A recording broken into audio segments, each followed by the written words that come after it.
High friend, ঘোড়ামি bird farm YouTube চ্যানেলে তোমাদেরকে স্বাগত জানাই।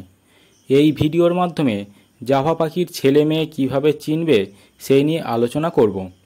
তবে ভিডিও শুরু করার আগে তোমাদের কাছে অনুরোধ, চ্যানেলটি অবশ্যই সাবস্ক্রাইব করো, ভিডিওতে লাইক করো, কমেন্ট করো ভিডিওগুলো কেমন লাগছে এবং আগামী দিনে কেমন ধরনের ভিডিও পেতে চাও। একটি জাভা পাখি অ্যাডাল্ট হতে সময় লাগে 8 থেকে 10 মাস। 8 থেকে 10 মাস সময় না হলে সহজে চেনা যাবে না যে কোনটি ছেলে পাখি এবং কোনটি মেয়ে পাখি। জাভা পাখির সমস্যা হলো ছেলে পাখি এবং মেয়ে পাখি চিহ্নিত করা। এই ভিডিওর মাধ্যমে সহজে দেখিয়ে দেব যে কিভাবে তোমরা ছেলে জাভা পাখি এবং কিভাবে মেয়ে জাভা পাখিকে চিহ্নিত করবে। সঠিকভাবে জাভা পাখির ছেলে মেয়ে চিহ্নিত করতে না পারলে অনেক দিন ধরে ওদেরকে খাওয়ানোর পরেও ওরা কিন্তু ডিম পারবে না এবং সেখান থেকে বাচ্চাও হবে না। সেই জন্য এই ভিডিওটি তোমাদের জন্য বানানো হয়েছে, যারা সহজে চিনতে পারবে যে কোনটি ছেলে জাভা পাখি এবং কোনটি মেয়ে পাখি। এখন যে জাভা পাখিটি নিয়ে আছি এটি একটি ছেলে জাভা পাখি। সহজে চেনার উপায় হলো ছেলে জাভা পাখির যে ঠোঁট রয়েছে, ঠোঁটটা অনেকটা ডিপ লাল রঙের হয়ে থাকে। সেই সঙ্গে ওদের চোখের যে বর্ডারটা রয়েছে সেই বর্ডারটা কিন্তু লাল রঙের হবে।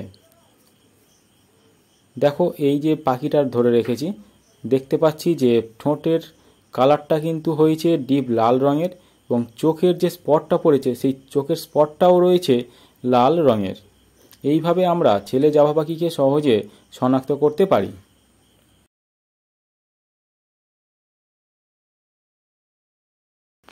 এছাড়া জাভা পাখির ঠোঁটের আকৃতি যেটা ছেলে পাখির ক্ষেত্রে একটু বড় টাইপের হয় এবং মেয়ে পাখিদের ক্ষেত্রে ঠোঁটের সাইজটা একটু ছোট হয়ে থাকে।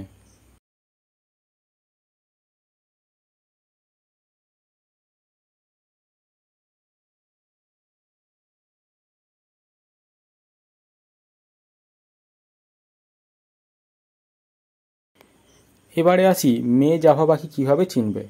মেয়ে জাভা পাখির ক্ষেত্রে ঠোঁটের যে কালারটা থাকে সেটা কিন্তু অতটা ডিপ রঙের থাকে না, হালকা ফ্যাকাশে রঙের থাকে এবং এদের চোখের যে আকৃতিটা থাকে সেই চোখের আকৃতির পাশে কিন্তু কোনো রকম স্পট থাকে না।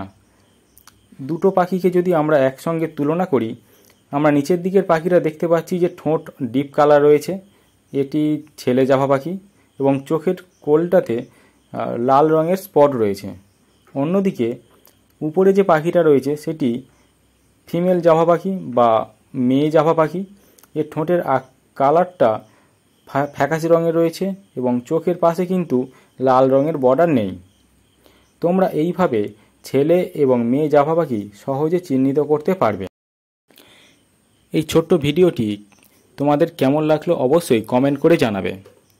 ভিডিওটি ভালো লাগলে অবশ্যই চ্যানেলটি সাবস্ক্রাইব করো, ভিডিওতে লাইক করো এবং বন্ধুদের সঙ্গে শেয়ার করো আরও নতুন নতুন ভিডিও পাওয়ার জন্য। ভিডিওটি শেষ পর্যন্ত দেখার জন্য সকলকে অসংখ্য ধন্যবাদ।